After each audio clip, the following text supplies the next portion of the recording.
अनुराग द्विवेदी आखिर ईडी के शिकंजे में क्यों फंस गए हैं? क्यों उनके ठिकानों पर रेड जो है वो ईडी की तरफ से की गई है और क्यों उनकी लग्जरी कार्स को भी ईडी ने जब्त कर लिया है?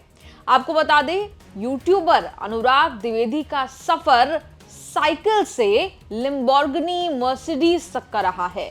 इसीलिए अनुराग द्विवेदी इतने ज्यादा चर्चा में आ गए हैं। चर्चा में हाल में इसलिए भी आए क्योंकि उन्होंने दुबई में जाकर शादी रचाई, अपने गांव से वहां लोगों को बुलाया और उस शादी की सोशल मीडिया पर खूब चर्चा रही। अब पूरा मामला समझ लेते हैं, आखिर हुआ क्या और क्यों हुआ है ये भी जानेंगे, साथ ही साथ कि आखिर अनुराग द्विवेदी है कौन और रैग्स टू रिचेस की उनकी कहानी आखिर है क्या। बीती 17 दिसंबर को खबर आती है कि अनुराग द्विवेदी के ठिकानों पर ईडी की रेड हो रही है।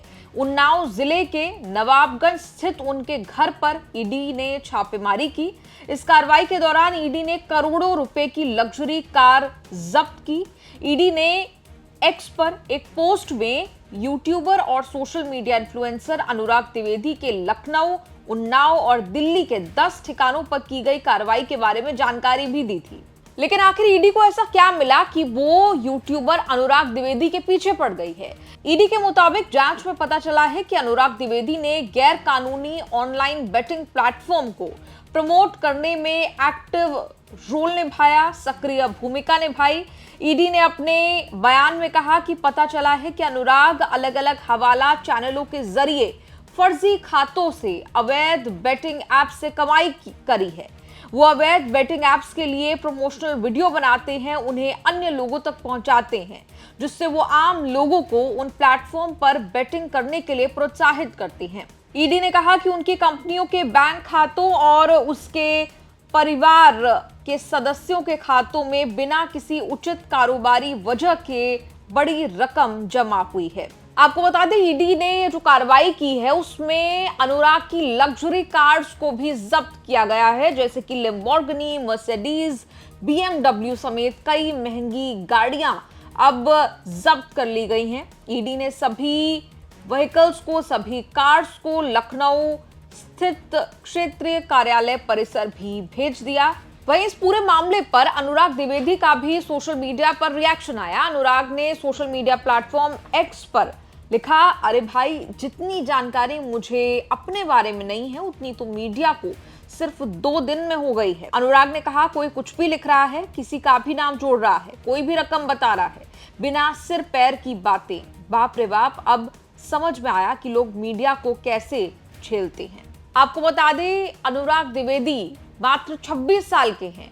उत्तर प्रदेश के उन्नाव जनपद के नवाबगंज तहसील के वो रहने वाले हैं। उनकी शुरुआत हुई फैंटेसी क्रिकेट पर वीडियो बनाने से।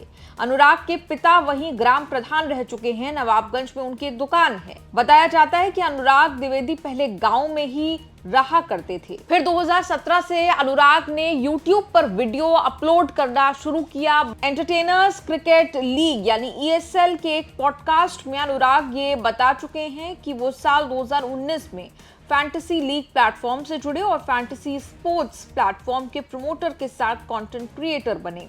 YouTube पर अनुराग के 70 लाख से ज्यादा फॉलोअर्स हैं और Instagram पर 24 लाख से ज्यादा फॉलोअर्स। एक पॉडकास्ट में अनुराग द्विवेदी दावा कर चुके हैं कि उनकी नेटवर्थ करीब 190 करोड़ रुपए हो सकती है। उन्होंने बताया था कि 2016 से फैंटेसी क्रिकेट में वो इन्वेस्ट कर रहे हैं। लेकिन एक दौर ऐसा भी था जब अनुराग के पास मात्र साइकिल हुआ करती थी और वो साइकिल से ही अपना आना जाना किया करते थे। टाटा मैजिक से वो स्कूल जाया करते थे। अब उनके पास लैम्बोर्गिनी उरूस है, जिसकी कीमत आपको बता दें करीब 5 करोड़ रुपए है। लेकिन अब तमाम महंगी गाड़ियां, तमाम संपत्ति ईडी जो है वो शिकंजे में लेती हुई नजर आ रही है उस पूरे प्रकरण में। इसके साथ ही आपको बता दें, अनुराग के खिलाफ ये जो पूरा मामला है ये आखिर शुरू कहां से हुआ। आपको बता दें, इसकी शुरुआत हुई पश्चिम बंगाल के सिलीगुड़ी से, जहां एक FIR दर्ज की गई थी। 5 जून 2025 को ईडी ने बताया था कि एक ऑनलाइन बेटिंग रैकेट का भांडाफोड़ किया गया है, यानी इसी साल की यहां बात हो रही है। ये एफआईआर धोखाधड़ी, जालसाजी, अवैध ऑनलाइन बेटिंग के आरोपों से संबंधित है। खबर मिली थी कि सिलीगुड़ी से एक ऑनलाइन बेटिंग पैनल संचालित किया जा रहा था, जिसे कई लोग मिलकर चला रहे थे। ईडी के मुताबिक जांच में सामने आया था कि कुछ लोगों ने अवैध ऑनलाइन बेटिंग प्लेटफॉर्म्स को प्रमोट करने में अहम भूमिका निभाई। ये लोग यूट्यूब और सोशल मीडिया प्लेटफॉर्म्स पर प्रमोशनल वीडियो बनाते थे, शेयर करते थे और इसके बदले में उन्हें मोटी रकम मिला करती थी। ईडी ने बताया था कि लोगों से टेलीग्राम चैनल और व्हाट्सएप के जरिए संपर्क किया जाता था। फिर लोगों से पैसे म्यूल अकाउंट्स में जमा कराए जाते थे, जिन पर अकाउंट होल्डर्स का कोई कंट्रोल नहीं होता था, लेकिन बदले में उन्हें पैसे दिए जाते थे। आपको बता दें, म्यूल अकाउंट्स यानी वो जो असल में किसी और का होता है, लेकिन इसमें सारा लेन देन दूसरे लोग करते हैं। अब चूंकि मामला ईडी के हाथ में आ गया है और ईडी को ये शक है, ये संदेह है कि जो उनकी घोषित आय है उसकी तुलना में उनकी संपत्तियां कहीं ज्यादा है।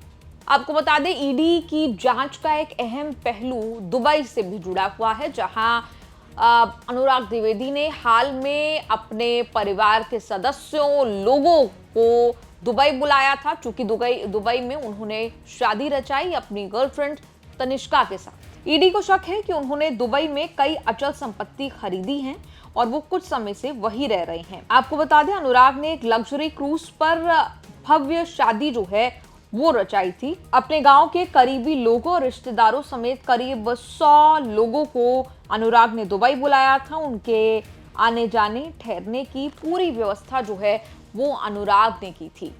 और अब ईडी के जांच का दायरा कितना बड़ा होगा, आगे आने वाले दिनों में देखा जाएगा। आपका इस रिपोर्ट पर क्या कुछ कहना है, कमेंट्स में लिखकर अपनी राय जरूर दें।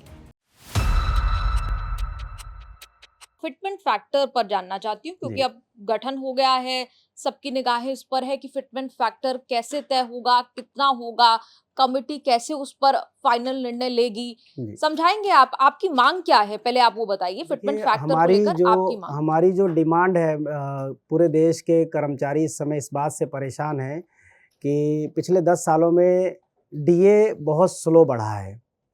दूसरी बात, जब 7वां पे कमीशन आया था उसमें एक बात की तस्दीक की गई थी कि जब 50% डीए हो जाएगा वो ऑटोमेटिकली बेसिक सैलरी में मर्ज हो जाएगा। तो 50% डीए हुए तकरीबन 1 साल होने वाला है। अगर मैं इसको कहूँ कि 1 साल पहले अगर 50% डीए को मर्ज कर दिया जाता तो हमें कम से कम 10 से 12% सैलरी का इजाफा मिल जाता।